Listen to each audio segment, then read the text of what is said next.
ভিক্ষুকের মতো হাত বাড়াইলাম, তুমি যদি ক্ষমা না করো কে আমাদেরকে ক্ষমা করবে? কে আমাদের মাফ করবে? ভিক্ষুকে একজনের কাছে ভিক্ষা না পেলে আরেকজনের কাছে পায়, এক দুয়ার থেকে বিতাড়িত হলে আরেক দুয়ারে যায়।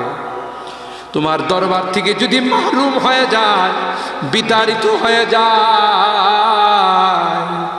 কার কাছে যাব? কে আমাদেরকে ক্ষমা করবে?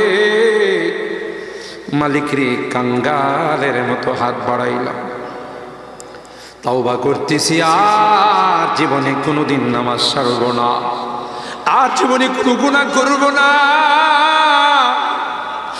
আর জীবনে কোনোদিন বেপরদায় চলব না, আর কোনোদিন সুদি লেনদেন করব না।